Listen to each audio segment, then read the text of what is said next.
সমতা ও সংহতি নির্ভর সার্বজনীন প্রাথমিক স্বাস্থ্যসেবা এই প্রতিপাদ্য নিয়ে গত রোববার পালিত হয়েছে বিশ্ব স্বাস্থ্য দিবস।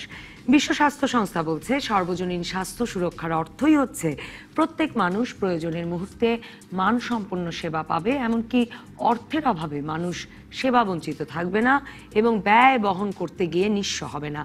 কিন্তু সার্কভুক্ত দেশগুলোর মধ্যে স্বাস্থ্য খাতে রোগীর নিজস্ব ব্যয় বহন করতে গিয়ে বাংলাদেশের মানুষই বেশি নিঃস্ব হচ্ছে। সর্বশেষ 2018 সালের সরকারি হিসেব বলছে, চিকিৎসার জন্য এখনো রোগীর পকেট থেকে 67% টাকা খরচ হয়, আর 23% সরকারের, বাকি 10% দাতা ও অন্যরা ব্যয় করে। সরকারি সংস্থা হেলথ ইকোনমিক ইউনিটের তথ্য মতে, দেশে চিকিৎসা ব্যয় মেটাতে গিয়ে প্রতি বছর দরিদ্র হচ্ছে প্রায় 50 লাখ মানুষ। এর আগে 2012 সালে ব্যক্তির নিজস্ব চিকিৎসা ব্যয় ছিল 60%। ওই বছর স্বাস্থ্য মন্ত্রণালয়ের স্বাস্থ্য অর্থনীতি বিভাগ সার্বজনীন স্বাস্থ্য সুরক্ষা অর্জনের কৌশলপত্রে বলা হয়েছিল, রোগীর নিজস্ব ব্যয় কমিয়ে আনার উদ্যোগ নেবে সরকার। সে সময় 2032 সালের মধ্যে রোগীর নিজস্ব ব্যয় 32% করার লক্ষ্যমাত্রাও নির্ধারণ করা হয়েছিল। কিন্তু গত 7 বছরে ব্যক্তির চিকিৎসা ব্যয় না কমে উল্টো বেড়েছে। সরকারের পক্ষ থেকে ব্যয় কমিয়ে আনার চেষ্টা চলছে জানিয়ে এখন বলা হচ্ছে, যে সমস্ত রোগী উন্নত চিকিৎসার জন্য বিদেশ যান, সেই চিকিৎসাগুলো যদি দেশে হয় তাহলেও রোগীর নিজস্ব চিকিৎসা ব্যয় কমে যাবে। এসব নিয়ে আলোচনায় আজ রাজকাহন স্টুডিওতে আছেন প্রধানমন্ত্রীর সাবেক স্বাস্থ্য বিষয়ক উপদেষ্টা ও কমিউনিটি ক্লিনিক স্বাস্থ্য সহায়তা ট্রাস্টি বোর্ডের সভাপতি অধ্যাপক ডাক্তার সৈয়দ মোদাচ্ছের আলী, ঢাকা মেডিকেল কলেজ হাসপাতালের বার্ন ও প্লাস্টিক সার্জারি ইউনিটের প্রধান সমন্বয়ক ডাক্তার সামন্তলাল সেন এবং জনস্বাস্থ্য বিশেষজ্ঞ ও বিশ্ব স্বাস্থ্য সংস্থার সাবেক পরামর্শক ডক্টর ইকবাল কবির। স্বাগত আপনাদের তিনজনকে। ডাক্তার সৈয়দ মোদাচ্ছের আলী, আপনার কাছেই জানতে চাই, অনুষ্ঠানের শিরোনাম নির্ধারণ করেছি যে সবার জন্য স্বাস্থ্যসেবার পথে আসলে আমরা কতদূর হাঁটতে পারছি, নাকি ব্যয় যেভাবে বাড়ছে তাতে মনে হচ্ছে যে আসলে সবার জন্য সেটা নিশ্চিত করার পথ থেকে আমরা দূরেই সরছি? আসলে বিষয়টা ঠিক বিপরীত। আমরা সার্বজনীন চিকিৎসা ব্যবস্থায় বিশ্বের একটি মডেল, কেননা আমাদের প্রত্যেকটা 16 কোটি লোকের কাছে স্বাস্থ্যসেবা পৌঁছতে আমরা সক্ষম হয়েছি। তার কারণ হচ্ছে কমিউনিটি ক্লিনিক একটা মডেল, যে প্রাথমিক অবস্থা আগে একটা বাচ্চার অসুখ হলে সে তাকে পানি পড়া দিত, তার নিউমোনিয়া মারা যেত। এখন অন্তত যে কিছু হলে রুগীটাকে রিফার করা যাচ্ছে। আমরা বলতে পারি যে আদর্শ অবস্থায় পৌঁছায়নি। 1996 সালে জননেত্রী শেখ হাসিনা যখন প্রথম প্রধানমন্ত্রী আসেন, তখন তিনি একদিন বলেছেন গল্পে, কারণ আমি তখন ইনভলভ ছিলাম এই কাজে, আমি এবং মোহাম্মদ আলী সাহেব তখন সচিব, উনি বললেন যে এই কমিউনিটি ক্লিনিক করে প্রত্যেক 6000 বা ওর কাছাকাছি লোকের জন্য প্রাথমিক, মানে অন্তত পক্ষে তারা যেন একটা স্বাস্থ্য হেলথ ওয়ার্কার দ্বারা স্বাস্থ্যসেবা পায়। ঠিক ওখানে ডাক্তার দেওয়া হবে সেই কনসেপ্ট না। 1998 সালে উনি শুরু করেন, কিন্তু তারপরে 2001 সালে বিএনপি এসে যেটা জনগণের উপকার হচ্ছে, কিন্তু তখন লোকের ভিতর বলতো এটা শেখ হাসিনা সেন্টার। মানে তখন বিএনপি কনসিডার করলো যে যদি কমিউনিটি ক্লিনিক চলে তাহলে জননেত্রী শেখ হাসিনার ভোট বাড়বে, সুতরাং বন্ধ করে দেওয়া হলো। যাক, আমরা রাজনৈতিক এখনো তো 10 বছর আওয়ামী লীগ আমলেও পেরিয়ে গেছে। কি কি ধরনের স্বাস্থ্য সেবা আসলে কমিউনিটি ক্লিনিক থেকে দেওয়া যাচ্ছে? আমি বলি, আমাদের বেসিক উদ্দেশ্য হচ্ছে প্রমোটিভ, প্রিভেন্টিভ এবং কিউরেটিভ। এখন লোকের বেশি চোখে পড়ে কিউরেটিভটা, কারণ যে মানে একটা অসুখ নিয়ে গেল, মানে ওষুধ পড়লো, সেরে গেল, কিন্তু ওই প্রমোটিভ এবং প্রিভেন্টিভটা ওটা নজরে পড়ে না। প্রিভেন্টিভ তো টিকা, আরেকটা কি বলছেন? প্রমোটিভ, যেমন ব্রেস্ট ফিডিংটা প্রয়োজন, আচ্ছা, এটা প্রমোশন করতে হবে। একটা বাচ্চাকে বোতলে এমনি টিনের দুধ না খাইয়ে বাসায় তৈরি করতে হবে, এগুলো প্রমোশন করতে হবে। আর প্রিভেনশন হচ্ছে যে হাত ধোবেন, এইটা, তারপরে রাত্রে মশারি টানিয়ে প্রিভেন্টিভ। আর কিউরেটিভটা হচ্ছে যে অসুখ হয়ে গেলে তখন ঠান্ডা লাগছে, প্যারাসিটামল ট্যাবলেট, এটা। তা পপুলারিটি জনগণের কাছে আসলে কিউরেটিভটা বেশি, কিন্তু আমাদের ইমফ্যাসিসটা হচ্ছে যে আসলে প্রমোটিভ এবং প্রিভেন্টিভটা। যার জন্যে একটি ফিগার খুব অ্যালার্মিং আমাদের কাছেও, যে ব্রেস্ট ফিডিংয়ের পার্সেন্টেজ কিন্তু যতটা আমরা আশা করতেছি ততটা বাড়তেছে না। তা এরকম আমরা সুতরাং বলবো যে আর খরচের কথা এক কথায় আমি বলি যে আসলে অনেক প্রাইভেট, শুধু বিদেশে যাওয়া না, এত প্রাইভেট চিকিৎসার সুযোগ হয়েছে যে লোকে সামান্য কিছু হলেই কিউ জাম্পিং এর মতো, তারা সরকারি জায়গা ওরকম ভাবে পরিষ্কার থাকে না। আমি তো নিজেও রোগী হিসেবে গেলেও দেখি, এবং কতগুলো অস্বীকার করা যায় না। যেমন ঢাকা মেডিকেল কলেজে হাসপাতালে কোনো রোগী গেলে কিন্তু তাকে ফেরত দেওয়া হয় না। এবং প্রথম জননেত্রী শেখ হাসিনা অ্যারেঞ্জমেন্ট করেছিলেন যে বাংলাদেশের কোথাতে সিরিয়াস রোগী আসলেই একটা ওয়ার্ডে ভর্তি হয়ে যাবে, তারপরে ডাক্তার দেখে ঠিক করবে সে কোন ওয়ার্ডে যাবে। তাই এইভাবে যদি বলি তাহলে আমরা কিন্তু, এমনকি আমেরিকা তো বিনা চিকিৎসায় রাস্তায় পড়ে থাকে। ইউকের মতো দেশে এডুকেশন, আপনি তো ওখানে কাটিয়েছেন অনেকদিন, একটা সিরিয়াস অপারেশন হতে হলে 2 বছর 3 বছর ওয়েট করতে হয়। একটা কিডনি ট্রান্সপ্লান্ট হতে হলে তার ব্যাকগ্রাউন্ড দেখে, যেমন আমার বয়সে যদি এখন আমি 76 হয়, তাহলে আমি প্রায়োরিটি পাবো না, প্রায়োরিটি পাবে আরো কম বয়স হলে। তা সুতরাং সেই দিক থেকে চিন্তা করলে আমি মনে করি সার্বিকভাবে বাংলাদেশের অবস্থা খুবই ভালো। লিমিটেড সামর্থ্যের মধ্যে আমরা জনগণের দোরগোড়ায় পৌঁছতে সক্ষম হয়েছি। এরপরে যখন আসবো ওই ব্যয়ের প্রসঙ্গটা নিয়ে আলাপ করব, যে নিজেদের পকেট থেকে এত বেশি খরচ করতে হচ্ছে কেন, সেই প্রসঙ্গটাতে আমি আসব। ডাক্তার সামন্তলাল সেন, আপনার কাছে যেতে চাই। আপনার কাছে আসলে মানে আপনার কাছে এমন এক রোগী এখন আছে দুঃখজনকভাবে, সংবাদের শিরোনাম, আমি ফেনীর মানে নুসরাতের কথা বলছি, মানে দগ্ধ হয়েছেন যিনি, যেই মাদ্রাসা ছাত্রী যাকে কেরোসিন ঢেলে আগুন ধরিয়ে দেওয়া হয়েছে, তাকে প্রধানমন্ত্রী সিঙ্গাপুরে পাঠাতে বলেছেন। আমি আসলে আপনার কাছে জানতে চাই যে দুটো প্রশ্ন।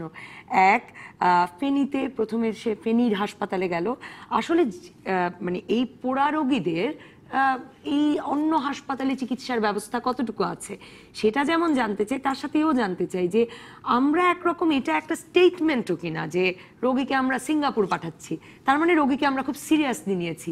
এটা পরিবারেও আমরা অনেক সময় করছি, রাষ্ট্র অনেক সময় করছে কিনা, মেয়েটির সেরে উঠবার সম্ভাবনা কতটুকু? ধন্যবাদ। আসলে আমি মেয়েটির কথা প্রথমে বলি, মেয়েটি খুবই আনফর্চুনেট। প্রায় 80% বার্ন, তার 70% is the deep burn, 3rd degree burn, মানে খুবই খারাপ অবস্থা। সুতরাং সেই অবস্থায় যখন গত শনিবার দিন আমাদের কাছে আসার পরে আমি প্রথমেই মেয়েটাকে দেখছি দুপুরবেলা। মেয়েটাকে দেখার পরেই আমাকে সে প্রথম একটা কথাই বলছিল, স্যার আমাকে বাঁচান। এই কথাটা কিন্তু সে আমাকে প্রথম ডায়লগটা দেয়। তা আমি যাই হোক, আমরা সবাই মিলে তাকে দেখে আমরা একটা সিদ্ধান্ত নিই, তাকে আমরা আইসিইউতে নিব। এবং গতকাল আমরা 9 সদস্যের একটা মেডিকেল বোর্ড বসায় তার চিকিৎসা শুরু করি। তো আমরা তো একটা প্ল্যান ছিল যে আজকে আমরা সকালবেলা তাকে কিছুটা আমাদের ভাষায় বলে টেনজেনশিয়াল এক্সিশন অপারেশন করার, কিন্তু তার আগে রোগীটার একটু শ্বাসকষ্ট শুরু হয়ে গেল, এবং যখন আবার সেই জন্য আমরা সিদ্ধান্ত নিলাম তাকে ভেন্টিলেটরে দিব, মানে তাকে লাইফ সাপোর্টে দেওয়া হয়েছে। তো আপনি সিঙ্গাপুর নেওয়ার যে কথাটা বলছেন, আজকে বিকালে 4:30-5টার দিকে মাননীয় প্রধানমন্ত্রী এর বিশেষ সহকারী ওই বিপ্লব বড়ুয়া আসছিলেন। উনি দেখার পরে প্রধানমন্ত্রীর সাথে টেলিফোনে উনি আমাকে বললেন, মাননীয় প্রধানমন্ত্রী, যে এই রুগীটাকে কি করবো। তা আমি ওনাকে বলছি যে 75%-এর বেশি বার্ন, এইটা মানে কি করা যেত। উনি বললেন যে দেখো, এটা এখন একটা কাজ করো, তোমরা কাগজপত্র নিয়ে সিঙ্গাপুর জেনারেল হাসপাতালের সাথে কথা বলো। তো সিঙ্গাপুর জেনারেল হাসপাতালের সাথে আমাদের বার্ন হাসপাতালের কিন্তু একটা এমইউ আছে, ওরা যখন আমরা যা বলবো তাই মানে করবি। তাই আমরা পাঠাই, এবং পাঠানোর রিপ্লাইও তারা দেয়, তারা আরও কিছু কাগজপত্র চায় এবং সেইগুলোও পাঠিয়ে দিয়েছি। সেই জন্যই তারা বলছে যে কালকে সকাল 8:30টায় আমরা একটা ভিডিও কনফারেন্স করব, তারা জানতে চায় রোগীটার স্ট্যাটাস কি। তারপরে আপনি যেটা প্রশ্ন করতেন যে সিঙ্গাপুরে পাঠানো, হ্যাঁ, মানে এটার মধ্যে আমরা অনেক সময় পরিবারের ক্ষেত্রেও মানে অনেক বয়স্ক রোগী, অনেক রকম অর্গান ফেল হচ্ছে, কিন্তু আমরা সাধ্য আছে কাজেই পাঠাচ্ছি। রাষ্ট্র তাই করছে কিনা, যে এরকম একটি ভয়াবহ অন্যায় একটা বাচ্চা মেয়ের সাথে ঘটে গেল, মেয়েটা মরছে, কাজেই আমরা সিঙ্গাপুরে পাঠাচ্ছি। আমি মনে করি যে আমাদের বাংলাদেশে স্যার যেটা বলছেন, স্যার চিকিৎসা ব্যবস্থা এখন অনেক অনেক উন্নত।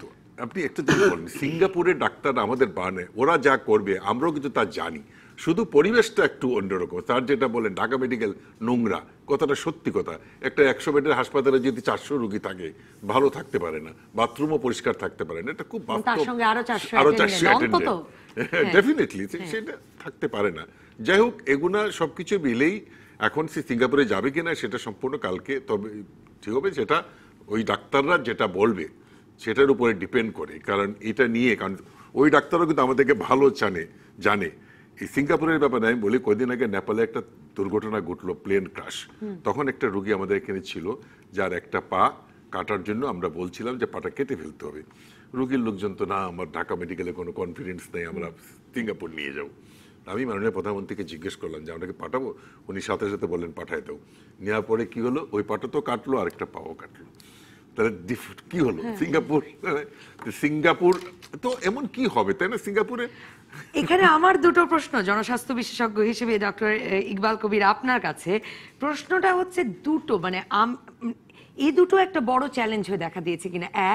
একেবারে প্রান্তিক মানুষ তারা একটা বেসিক স্বাস্থ্য সেবা পাচ্ছেন কিনা, আর আপনার আমার মতো যারা মধ্যবিত্ত, হয়তো কেউ উচ্চ মধ্যবিত্ত, আমরা ভাবছি এই দেশের চিকিৎসাটা আমাদের স্ট্যান্ডার্ডে হচ্ছে না, আমরা ভরসা পাচ্ছি না, আমাদের কাছে মানসম্পন্ন হাসপাতাল মনে হচ্ছে না, অনেক সময় ডাক্তার কেউ মনে হচ্ছে না।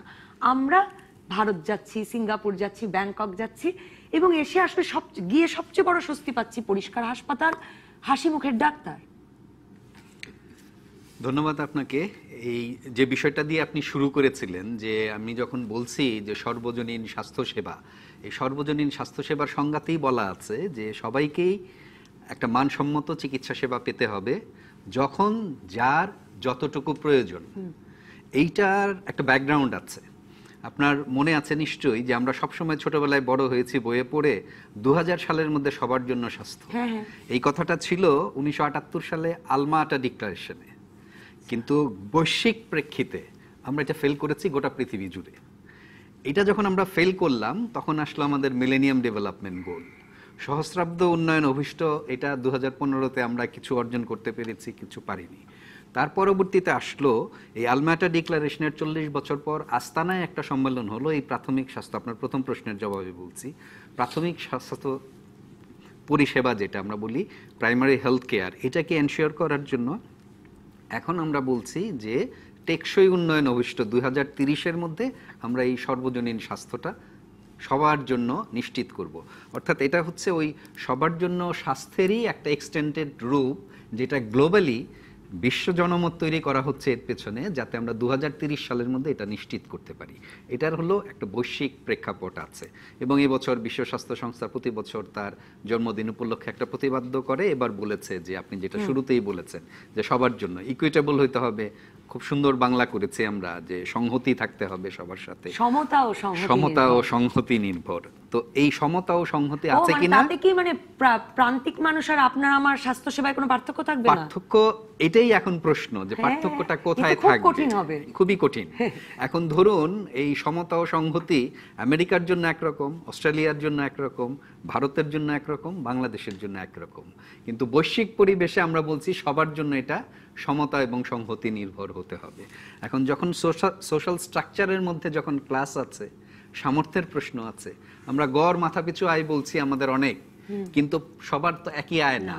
তাহলে সবার যাতে আয় না হয়, যারা হতদরিদ্র আছে, দরিদ্র আছে, গ্লোবালি এখনো আপনার 100 মিলিয়নস বেশি পভার্টি মানুষের আছে, তাহলে তাদের কি হবে? এটা তো শুধু বাংলাদেশে না, তাহলে তাদেরও তো চিকিৎসা পাওয়ার অধিকার নিশ্চিত করতে হবে। সেই কারণেই বিশ্ব স্বাস্থ্য সংস্থা এই বিষয়টাকে সামনে নিয়ে এসেছে। এখন সবার জন্য যদি স্বাস্থ্য নিশ্চিত করতে হয়, আপনার পরের প্রশ্ন যেটা, যে আমরা প্রাথমিক লেভেলে প্রাইমারি স্বাস্থ্য পরিচর্যা, যে কথাটা প্রফেসর মুদাসসির আলী স্যার বললেন, যে আমরা বাংলাদেশে একটা চমৎকার ইনফ্রাস্ট্রাকচার তৈরি করেছি। কমিউনিটি ক্লিনিকে প্রান্তিক জনগোষ্ঠীর প্রতি 6000-এর জন্য আমরা এটা দিচ্ছি। এইখানে আমরা এসেনশিয়াল হেলথ সার্ভিসটা নিশ্চিত করার চেষ্টা করছি। পাশাপাশি আরেকটা বিষয় মনে রাখতে হবে আমাদেরকে, যে আমরা একটা ছোট দেশে অনেক জনসংখ্যার মানুষ, আমরা একটা ট্রানজিশনে আছি। সংক্রামক ব্যাধি থেকে আমাদের অসংক্রামক ব্যাধি বাড়ছে, যার আন্ডারে যে প্রফেসর সেন কাজ করে যাচ্ছেন, বার্ন, প্লাস্টিক সার্জারি। একইভাবে ধরুন উচ্চ রক্তচাপ, ডায়াবেটিস, ক্যান্সার, এই ধরনের যে ক্রনিক রোগগুলো আছে, এগুলো গোটা পৃথিবীতে বাড়ছে, বাংলাদেশেও বাড়ছে। সেই বিশেষজ্ঞ চিকিৎসার এই জায়গাটাতে বিষয়টা তৈরি হলো কিনা, এই প্রসঙ্গে তাহলে ফিরবো আলোচনায় একটা বিরতির পর। ফিরে এলাম রাজকাহনে। ডাক্তার সৈয়দ মোদাচ্ছের আলী, আমি যেই জায়গাটাতে ডাক্তার ইকবাল কবির শেষ করলেন সেখানে আসলে আপনার কাছে আসতে চাই যে হয়তো হয়তো না, উনি বলেছেন প্রাথমিক স্বাস্থ্যসেবা ছড়িয়ে দেওয়ার ক্ষেত্রে আমরা আসলে একটা অনুসরণীয় অনুকরণীয় দৃষ্টান্ত স্থাপন করেছি, কিন্তু মানে বিশেষজ্ঞ চিকিৎসার আসলে চিকিৎসকের সংখ্যা বলুন, সুযোগ এবং মান বলুন, এর কোনোটাতে আমরা আসলে আদৌ 17 কোটি জনসংখ্যার জন্য প্রস্তুত কিনা। কিন্তু এখন তো আমাদের টাকা বেড়েছে, সো আমরা তো সকলে আসলে চিকিৎসাটা চাই। আপনাকে আসলে বলি যে আমাদের এখানে কতগুলো বাস্তব প্রবলেমের কারণের জন্যে যে বাস্তবিক অবস্থা যা তার চেয়ে বেশি ম্যাগনিফাইড অবস্থা দেখানো হয়। যেমন সমাজে যদি বলে আমাকে কেউ যে তোর বাপ কোথায় মারা গেছে, যদি দেশে মারা যায় তাহলে আমাকে অনেক জায়গায় বিয়ে দাওয়াতও দিবে না, আমেরিকায় না হলে আর দেশে মারা গেলেও ইউনাইটেডে বা অ্যাপোলোতে নিতেই হবে, মিনিমাম ইয়ে আছে। আর চিকিৎসকেদের স্বীকার করতেই হবে, আমিও 32 বছর চিকিৎসা করেছি, যে আমরা রুগীদের সময় কম দেই, তার ফলে রুগীদের কথা ঠিকমতো শুনি না। এইটা আমাদের পরিবর্তন করতে হবে এবং এটা বাস্তবিক যেটা প্রত্যেকটা দোষ তো আর শুধু আর্গুমেন্ট দিয়ে শেষ করা যাবে না, সাথে সাথে এটাও স্বীকার করতে হবে যে রুগীদের পার্টিকুলার ডাক্তারের প্রতি একটা প্রিফারেন্স থাকে, তার ফলে কিছু ডাক্তাররা আন্ডার প্রেশার থাকে, তারাও তাড়াতাড়ি না দেখে পারে না। কিন্তু আমরা তো যাচ্ছি যাদের কাছে অনেক সময় তাদের ভাষা এক না, আমরা কিন্তু তারপরেও তো ওখানে গিয়ে ভরসা পাচ্ছি। ওই যে ভরসা পাচ্ছে ওই জন্যে জোরা তো, যেমন আমি কলকাতায় দেখেছি যখন বলে বাড়ি কোথায়, কুমিল্লা, ও দাদা আমার জেঠুর বাবার বাড়ি কলকাতায় আমাদের ভাষাই বলে, হ্যাঁ এইভাবে বলে সে বলবে সেটা। আর আমাদের হয় কি এইখানেও ডাক্তার সব ডাক্তারের কাছে যেতে চায় না, যে রুগীর যার সাথে কনফিডেন্স। আমি একটা বলি, আমি যখন মাননীয় প্রধানমন্ত্রী অ্যাডভাইজার হলাম, আগের নাম্বার ফোন করে রুগী, আমার ওয়াইফকে পরে শুনছি, তাকেও আমাকে ফোন করে বলছেন আমি ডাক্তার মোদাচ্ছের, এ হারামজাদা, এই দেশে কি অ্যাডভাইজার মন্ত্রীর লোকের অভাব ছিল, তুই গেলি কেন, আমি কোথায় দেখাবো। এখন এই রুগীর কনফিডেন্স, তা it is a compliment to me. এখন কথা কিন্তু তার তিনি রেগে গেছেন আর কি, যে তাহলে ডাক্তার সাহেব কোথায়। কিন্তু আপনি ইউনাইটেড অ্যাপোলোর কথাটা বলছিলেন কৌতুকচ্ছলে, যে এটা এগুলো একটা স্ট্যাটাস সিম্বল হয়েছে। আমার প্রশ্ন, এমন কি ইউনাইটেড অ্যাপোলোতে গিয়ে সেরা চিকিৎসাটা পাচ্ছি, সেরা সেবাটা পাচ্ছি, শুধু তো চিকিৎসক চিকিৎসা দেন না, নার্সিং স্টাফ আছেন, হাসপাতাল ব্যবস্থাপনা আছেন, সেই বোধটা আমাদের একেবারে সমাজের উচ্চ স্তরের মানুষেরও তৈরি হয় না কেন? ভরসাটা ওখানেও পাওয়া যায় না কেন? অ্যাপোলো তো এমনকি একটি আন্তর্জাতিক হসপিটালের মানে একটা একটা শাখা, তারপরেও আমরা তৈরি করতে পারছি না। আসলে আমাদের প্রশ্ন হচ্ছে দুটো, আমি আপনাকে এই উত্তর দেওয়ার আগে বলি। মাননীয় প্রধানমন্ত্রী চাচ্ছেন টু ইনক্লুড দ্য এক্সক্লুডেড পিপুল, যারা কোথাও সে কিডনিরই হোক আর চোখেরই হোক, যে কোনো কিছু, কোনো লোক যেন চিকিৎসার বাইরে না থাকে। তা যখন আপনি এত লোকরে বিশেষজ্ঞ চিকিৎসক আছেন আমাদের, না এত, এই জন্য বলছি যে ফ্যাসিলিটি সবকিছু, যেমন ঢাকা মেডিকেল কলেজ আবার কত বাড়ানো হচ্ছে, এখন এটাই সময় লাগবে আমাদের, যার জন্য উনি নেক্সট সেঞ্চুরি কি হবে সেটা আমরা যদি লং টার্ম চিন্তা করি, তাহলে আমি মনে করব we are in the right track, কিন্তু এখনো পৌঁছাতে পারিনি। আর আপনি যেটা বললেন এই মানসিক পরিবর্তনটা, এটা ওভারনাইট হবে না। এখন অনেক লোক আছে সামান্য ঠান্ডা লাগলে কিছু বলার আগেই চলে যায়, তারা ভরসা যে পাচ্ছি না ডাক্তার সামন্তলাল সেন, সেটা অবশ্য ডাক্তার সৈয়দ মোদাচ্ছের আলীও বোধহয় কিছুটা স্বীকার করলেন, সেটা তো বোধহয় আপনারা সকলেই স্বীকার করবেন। আমি এর সঙ্গে দুটো প্রশ্ন যোগ করতে চাই। এই টেবিলেই আমি অনেক বিশেষজ্ঞ চিকিৎসকের কাছে শুনেছি যে, যেমন ক্যান্সার চিকিৎসার কথা উল্লেখ করলেন ডাক্তার ইকবাল কবির, হৃদরোগ চিকিৎসার ক্ষেত্রেও যে আমাদের আসলে যথেষ্ট বিশেষজ্ঞ গড়ে উঠছে না। আমি সম্ভবত ডাক্তার রুহুল হক এমপি এখানে বলেছেন যে এখন হয়তো বা ঠিক করে দেওয়া দরকার কিনা যে কতজন কোন বিষয়ে পড়বেন, কতজন ক্যান্সার বিশেষজ্ঞ তৈরি হবেন, কতজন বার্ন বিশেষজ্ঞ তৈরি হবেন, সেটা আপনি কি মনে করেন? আর আমার এর সঙ্গে প্রশ্ন, আমরা মানে কেউ বিদেশে গেলে আপনারা হয়তো ভাবছেন জ্বর কাশি হয়েছে তবু যাচ্ছি, কিন্তু আমাদের রাষ্ট্রপতিও তো যাচ্ছেন নিয়মিত চিকিৎসা সেবা নিতে সিঙ্গাপুরে, আমাদের সকল বড় বড় নেতারা যাচ্ছেন, তাহলে আমরা কেন ভাববো যে আপনাদের কাছে ভরসা করা যায়? এটা একটা জরুরি, যেটা স্যার একটু আগে বললেন যে এই যে আমাদের প্রতি রুগীদের কনফিডেন্সটা বোধহয় অনেকটা কম। তার একটা কারণ হচ্ছে আমরা রুগীদের সময় কম দিই। এটা আমি স্যারের সাথে 100% একমত। কাউন্সিলিং করি না। কাউন্সিলিংটা একটা খুব ইম্পর্টেন্ট জিনিস। রুগীটার সম্বন্ধে বলতে হবে যে তার এই প্রবলেম, তার এই কথা। আমি 5টা রুগী দেখি, কিন্তু সময় দিয়ে দেখি, তাহলে কিন্তু এই কনফিডেন্সটা ফিরে আসবে। আর আমি আপনার সাথে একমত। 5টা রোগী দেখলে কি এই 17 কোটির দেশে চলবে? সেটাও তো একটা প্রশ্ন। চলবে, কিন্তু ওই যারা স্পেশালিস্ট, আমি বলছি স্পেশালিস্ট ওই লেভেলে, সবাইকে যে বড় স্পেশালিস্টকে দেখাইতে হবে, একটা চোখের সময়টা বলে স্যারকে যাইতে হবে, অনেক জুনিয়র ডাক্তারও আছে, তাদেরকে দেখাক, এই কনফিডেন্সটা ডেভেলপ করতে হবে। চোখ দেখাতে আমাদের রাষ্ট্রপতি তো বিদেশ যায়। আমি সেটাই বলছি, এই রাষ্ট্রপতির বিদেশ যাওয়া এবং অনেক মন্ত্রী মহোদয়েরও চলে যান, এমপি মহোদয়রা চলে যান, এই মন্ত্রী মহোদয় এমপি মহোদয় যদি দেশে চিকিৎসা নিতেন, তাহলে সাধারণ মানুষের আরো অনেক কনফিডেন্স ফিরে আসতো। আমার মাননীয় প্রধানমন্ত্রী কিন্তু শেখ ফাজিলুদ্দিন ওই হসপিটালে যান, উনি কিন্তু বিদেশে যান না, চেক আপ করতে ওইখানে যান। স্যার ভালো জানেন যে উনি বলেন না যে আমি বাইরে যাবো না, আমি এখানে চেক আপ করবো। ওনার চোখ তো আমার ছাড়া উনি কাউকে দেখান নাই।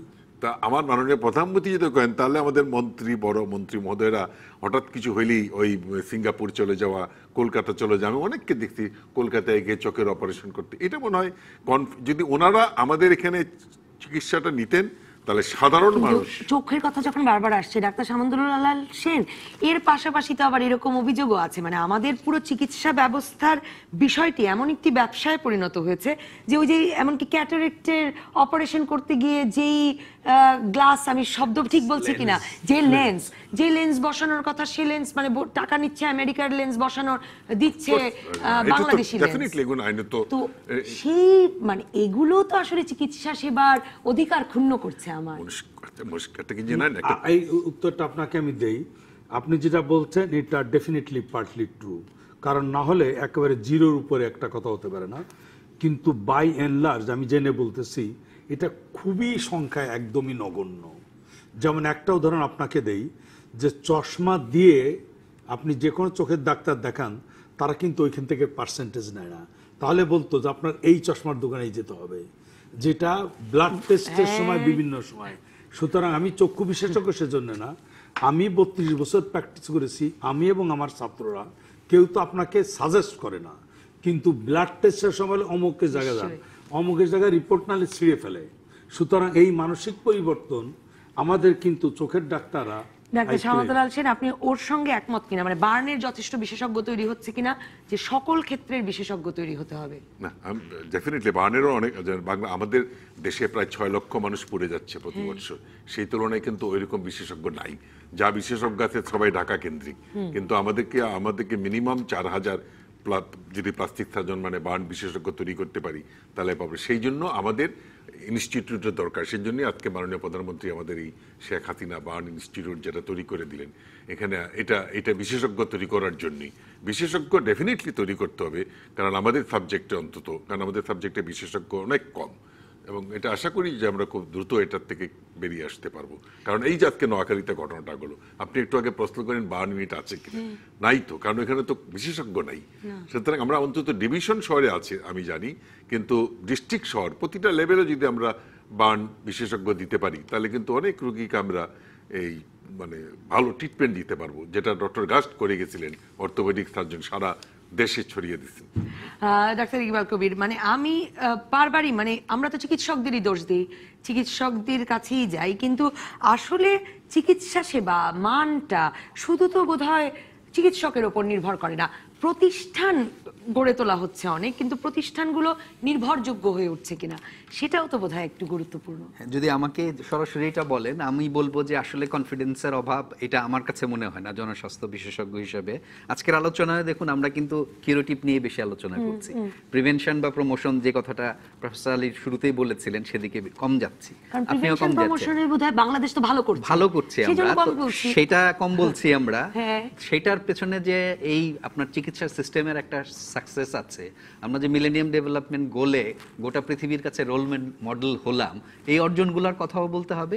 পাশাপাশি আমার কাছে যেটা মনে হয়, যে জায়গাটা আমরা সবসময়, কারণ ওগুলোতেও তো পুরো স্বাস্থ্য খাত কাজ করেছে, তা ঠিক, মিডিয়াতে এবং আপনার জনমানুষের প্রেক্ষিত বিবেচনায় আমরা যেটা সবসময় ভুল করি, যে হসপিটাল ম্যানেজমেন্ট একটা ইস্যু, চিকিৎসাটা শুধুমাত্র চিকিৎসক কেন্দ্রিক নয়, নার্সও হাসি মুখের হতে হবে ম্যানেজমেন্ট, তো। শুধু নার্স না, আপনার ধরুন আমি যদি ওয়ার্ল্ড স্ট্যান্ডার্ড ধরি, এই মুহূর্তে বাংলাদেশে যে কালকেও নতুন ডাক্তাররা জয়েন করলেন, সরকারি ডাক্তার, এত আপনারা ধরুন মিডিয়াতে সমালোচনা হচ্ছে যে নতুন কেন এত বেসরকারি মেডিকেল কলেজ হচ্ছে, কেন এত মেডিকেল বিশ্ববিদ্যালয় হচ্ছে।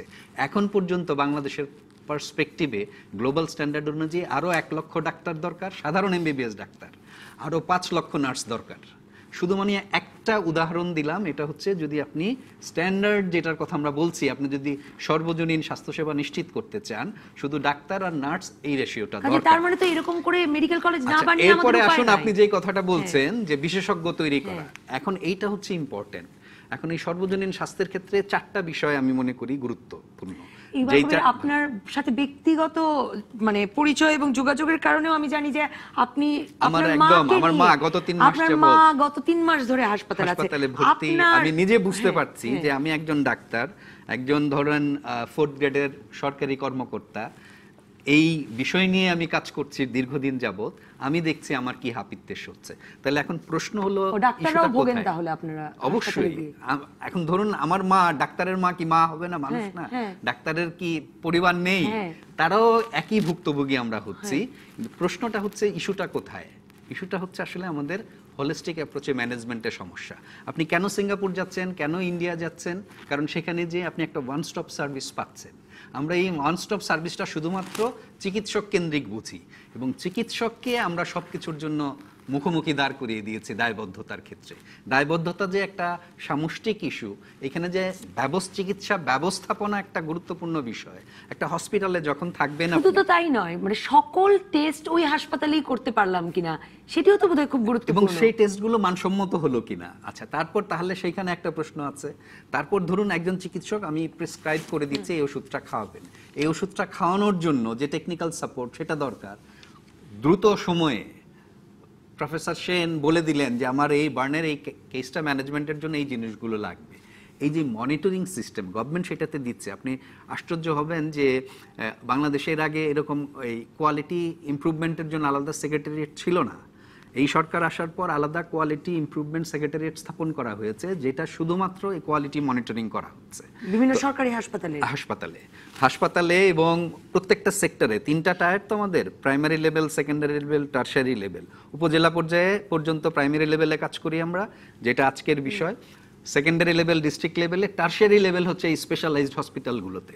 আপনি দেখবেন যে আমাদের ফোকাসটা টারশারি লেভেলে হাসপাতালে যতটা, ডিস্ট্রিক্ট লেভেলের হাসপাতালে ততটা না, আমাদের উপজেলার হাসপাতালগুলোতে ততটা না। সবার জন্য এইটা যদি করতে হয় তাহলে প্রত্যেকটা ক্ষেত্রে আপনাকে এই কোয়ালিটি এনশিওর করতে হবে। একটা বিরতির পর সব হাসপাতালে সকল সুযোগ এটা তৈরি মানে বা কিছু হাসপাতালে অন্তত সকল সুযোগ সেটা তৈরি করা যাবে কবে? মানে রোগীরা রক্ত খুঁজবেন, ফেসবুকে দৌড়াদৌড়ি করবেন, ওষুধ খুঁজবেন রোগীর আত্মীয়রা, সেই থেকে মুক্তি। আর এই প্রশ্নটাও বোধহয় খুব গুরুত্বপূর্ণ তুলেছেন ইকবাল কবির, যে একদম সকল হাসপাতালে অন্তত চিকিৎসা সেবা যতটুকু পাওয়ার কথা তা পাওয়া যাচ্ছে কিনা। একটা বিরতির পর ফিরে এলাম রাজকাহনে। টেস্ট, ওষুধ, রক্ত, মানে যা যা লাগে একজন রোগী ভর্তি হলে তার সকল কিছুর ব্যবস্থা সহ অন্তত কিছু হাসপাতাল গড়ে উঠছে না কেন? মানে রোগীর হয়রানি বন্ধ হচ্ছে না কেন? আসলে আমরা ডাক্তার ইকবাল কবির তুলেছিলেন রোগীরা এবং যারা চিকিৎসক এবং এই স্বাস্থ্য ব্যবস্থার সাথে আমরা নিজেরাই অনেক সময় কনফিউজড যে একটা সুন্দর স্বাস্থ্য ব্যবস্থা কাকে বলে আর চিকিৎসা ব্যবস্থা কি। আমরা সবসময় মনে করি ডাক্তার, যেমন মাননীয় প্রধানমন্ত্রী তো একটা জিনিস এস্টাবলিশ করলেন কমিউনিটি ক্লিনিক করে, বলেই দিয়েছেন যে এখানে কোনো চিকিৎসক যাবে না, এখানে হেলথ ওয়ার্কার। আমাদের এখানে নার্স এবং যে স্বাস্থ্যকর্মী, যেমন এই যে এয়ার অ্যাম্বুলেন্স আসে, এখানে তো স্বাস্থ্যকর্মী আসে, ডাক্তার আসে না। আমাদের এখন আমি মনে করি যে চিকিৎসক যেটা প্রশিক্ষিত ধাত্রীরা তো সন্তান জন্মদানে কাজ করেন, মানে কি, এবং আমি কমিউনিটি ক্লিনিক অনেকে দেখেছি যে তারা শর্ট টার্ম ট্রেনিং নিয়ে তারা নর্মাল ডেলিভারিতে খুবই ভালো পারদর্শী। এই আকাশ পাতাল পার্থক্য বাড়িতে ডেলিভারি হওয়া আর কমিউনিটি ক্লিনিক যেখানে সুযোগ আছে সেখানে হওয়া। কারণ হচ্ছে যে এখানে যদি কোনো প্রবলেম হয় তারা উপজেলাতে রিফার করতে পারবে। সুতরাং আমাদের খুবই ভালো প্রশ্ন তুলেছেন যে আসলে আমাদের দেখতে হবে এখন যে কোথায় কোথায় কোন শর্টেজ আছে। একটা অ্যাজ ফার অ্যাজ পসিবল আমাদের রিসার্চের মধ্যেও একটা কমপ্লিট স্বাস্থ্য ব্যবস্থা গড়ে তুলতে হবে, ওই সেখানে দারোয়ান থেকে শুরু করে হাইয়েস্ট পার্সন পর্যন্ত। এটা যদি ঠিকমতো করি তাহলে বাইরে যাওয়ার সংখ্যাও কমবে এবং ইউনিভার্সাল হেলথ কাভারেজ বলতে যেটা বোঝায় যে কোয়ালিটি ট্রিটমেন্ট সবাইকে দিচ্ছি, এটা দেওয়া যাবে। শুধুমাত্র ভালো যদি চিকিৎসকই হয় তাহলে আসলে হবে না। বার্নের না হয় বিশেষজ্ঞ যথেষ্ট নাই, কাজে জেলা উপজেলা লেভেলে সেই চিকিৎসা নাই, কিন্তু অনেক সাধারণ চিকিৎসার জন্য ঢাকামুখী হতে হয়। কারণ জেলা হাসপাতালে গিয়ে অনেক সময় ডাক্তার পাচ্ছেন না, অনেক সময় স্বাস্থ্য সেবাটা পাচ্ছেন না, ওষুধ পাচ্ছেন না, প্রয়োজনীয় রক্তও পাচ্ছেন না, টেস্টগুলা তো নাই নির্ভরযোগ্য। এই প্রশ্নটাও তো তাই ওঠে যে উপজেলা জেলা উপজেলা লেভেলেও তো খুব গুরুত্ব দিতে হবে যাতে যা পাওয়ার কথা সেটুকু অন্তত পান। না, এখন কিন্তু বাস্তব অবস্থায় জেলা পর্যায় পর্যন্ত মোটামুটি পায়, এক্সেপ্ট ফিউ যেমন বান বা এখন হার্টের অনেক জায়গায়। তাই ছাড়া এই ইমপ্রুভমেন্টটা গত 10 বছর আমাদের একটা হেলথে বিরাট একটা আমরা ভাগ্যবান যে হেডমাস্টার চেঞ্জ হয়নি, অর্থাৎ মাননীয় প্রধানমন্ত্রী নিজেই দেখতেছেন ক্লাস টিচার চেঞ্জ হয়েছে, মন্ত্রী বিভিন্ন সময় পরিবর্তন হয়েছে। তার ফলে যে কন্টিনিউটিটা, এই কন্টিনিউটিটা ফলে আমাদের এক্সেপ্ট ফিউ থিং, যেমন চোখের রোগের চিকিৎসা অধিকাংশ সে জানে, যেমন বান আগে কিছুই ছিল না, এখন অ্যাটলিস্ট ডিভিশন লেভেলে। আমি মনে করি লোকের যা পারসেপশন তার চেয়ে কিন্তু আমাদের স্বাস্থ্য ব্যবস্থা অনেক ভালো পর্যায়ে গেছে। এবং আমরা যদি সঠিক, যেটা ইকবাল কবির বলেছে, ম্যানেজমেন্ট যে লাগে এই জিনিসটা অনেকে আমরা এখনো ভালো করে বুঝতাম না। কোয়ালিটি যে মেনটেন করতে হয়, মেডিকেল অডিট, একজন চিকিৎসক আছে সে কয়টা অপারেশন করেছে, সে কতগুলো রোগী দেখেছে, এগুলো এখন এইগুলো নজর কিন্তু এই যে দেওয়া। দুদক গেলে তাহলে ধরা পড়ে কেন যে মানে 60% 70% নাই? ওরা ডাক্তার। অনেক সময় মিসকনসেপশনও, কারণ ডাক্তারদের round the clock cover rota করতে হয়, থাকে। সুতরাং ওরা তখন যে ডাক্তার পাবে, যদি 8 জন পায় তাহলে তো 24 জন ডাক্তার আছে ওখানে।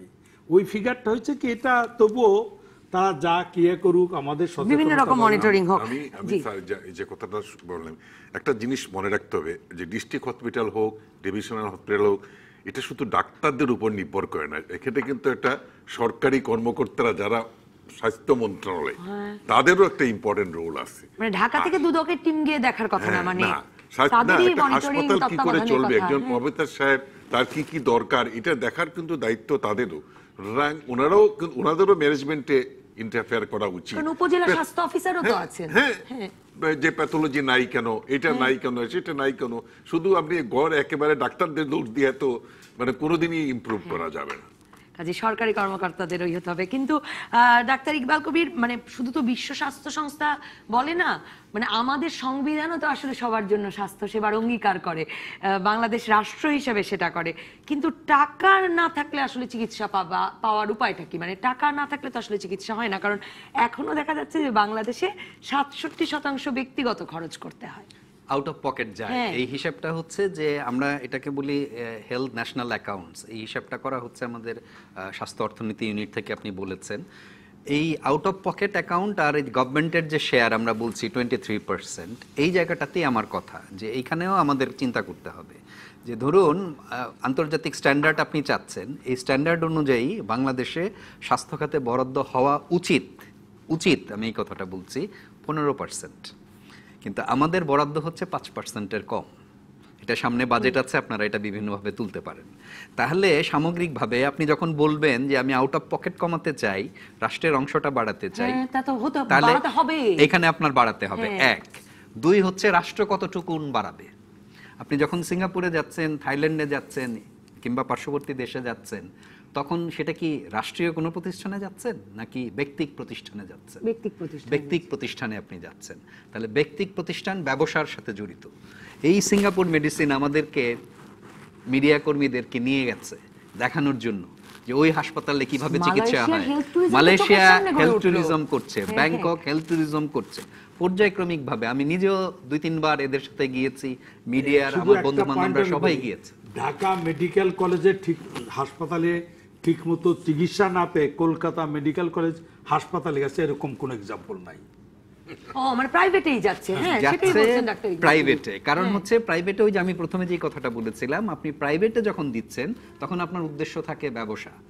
যখন আপনি বিজনেস মাইন্ডেড হবেন আপনাকে প্রফিট চিন্তা করতে হবে। আপনি যদি সেবা না দেন আপনি প্রফিট পাবেন না। তাহলে রাষ্ট্রকেও এই মেকানিজমে আসতে হবে। তখন প্রশ্ন আসবে যে আমি কতটা নিব। আপনি যেটা বলছিলেন, যেমন আমি ব্যক্তিগতভাবে আমি কিন্তু এখন একজন victim, being a doctor, being a public health specialist. আমার মাকে নিয়ে 3 মাস ধরে আমি ভুগছি, আরো অনেক দিন হয়তো ভুগতে হবে ক্রনিক ডিজিজে। একটা পরিবারে যদি একটা ক্রনিক ডিজিজের পেশেন্ট থাকে, তাকে যত অর্থই থাকুক নিঃস্ব হওয়ার অবস্থা হয়ে যেতে হবে যদি না আপনার হেলথ ইন্স্যুরেন্স থাকে, যেটা আমাদের দেশে নেই। এখন এই হেলথ ইন্স্যুরেন্স রাষ্ট্র কতটা বহন করবে, কত দূর পর্যন্ত যাবে? রাষ্ট্র কি আমাকে এই অবস্থায় আমাকে লক্ষ লক্ষ টাকা ভর্তুকি দিবে? রাষ্ট্র তো প্রস্তুত নয়। সেই কারণেই গ্লোবালি বিভিন্ন মডেল আবিষ্কৃত হয়েছে হেলথ ইন্স্যুরেন্সের। এখন এই হেলথ ইন্স্যুরেন্সের পক্ষে আমাদের মানে সপক্ষে বলতে হবে 3টা টায়ারে, দরিদ্র মানুষের জন্য, মধ্যবিত্তের জন্য, উচ্চবিত্তের জন্য। এটা নিয়েই কিন্তু সরকার একটা পাইলটিং করছে আপনার স্বাস্থ্য সুরক্ষা কর্মসূচি। হ্যাঁ আমি ওই প্রশ্নটাই করতে চাই যে স্বাস্থ্য সুরক্ষা কর্মসূচি যদি সাকসেসফুল হয় এবং এটাকে যদি আমরা এই গণমাধ্যমের সহায়তা নিয়ে একটা জনমত তৈরি করতে পারি, তাহলে আমার মনে হয় যে আমাদের এই সর্বজনীন স্বাস্থ্য সেবাটা that is the only way. আমাদের আসলে যদি সার্বজনীন, যদি এই ইউনিভার্সাল হেলথ কভারেজ, যেটা সার্বজনীন, যদি কোয়ালিটির চিকিৎসা দিতে হয় তাহলে সমস্ত লোককেই এই হেলথ কার্ড, এই হেলথ কার্ড, এই যে স্বাস্থ্য সুরক্ষা কর্মসূচি এসকে, কিন্তু এর নাকি যথেষ্ট ফল পাওয়া যাচ্ছে না। কারণ এ দিয়ে তো শুধু সরকারি স্বাস্থ্যসেবাগুলো নেওয়া যাচ্ছে, আর সরকারি স্বাস্থ্যসেবা সবকিছু আসলে মানে তার জনবলে, তার ওষুধ বা অন্য ক্ষমতায় সে পেরে উঠছে না। না, হচ্ছে কি প্রাথমিক অবস্থাতে তো অনেক রকমের ট্রায়াল অ্যান্ড এরর থাকে, অনেক রকম কিন্তু আলটিমেটলি আমাদের এই লাইনে যেতে হবে। আমাদের দেখতে হবে কি কি অসুবিধা হচ্ছে, সেই অসুবিধাগুলোকে দূর করব, কিন্তু সিস্টেমকে বাদ দিব না। কাজে হেলথ কার্ডই, হেলথ কার্ড মানে আমার এখানে কথা হচ্ছে যে আমাদের এই যে পরিকল্পনা এবং গবেষণা এই দুটাকে এভিডেন্স বেসড করতে হবে। আপনি এখন এসএসকে এর লিমিটেড, এটা একটা ছোট্ট মডেল, আপনি দুটো উপজেলায় টেস্ট করছেন। এখন এই ঘাটাইল আর টাঙ্গাইলের দুটো উপজেলায় আপনি করলেন, মধুপুরে আর ঘাটাইলে। এখন এটাকে আরো বিভিন্ন পার্সপেক্টিভ থেকে করতে হবে এবং ওই অভিজ্ঞতাকে কাজে লাগিয়ে শুধু একটা মডেল না, আরো একাধিক মডেলে নিয়ে আপনার গবেষণা করতে হবে, তারপর পরিকল্পনা করে সেটাকে বাস্তবায়ন। অসংখ্য ধন্যবাদ ডাক্তার ইকবাল কবির, ডাক্তার সামন্তলাল সেন, ডাক্তার সৈয়দ মুদাসসির আলী। আপাতত বিদায় রাজকাহন থেকে।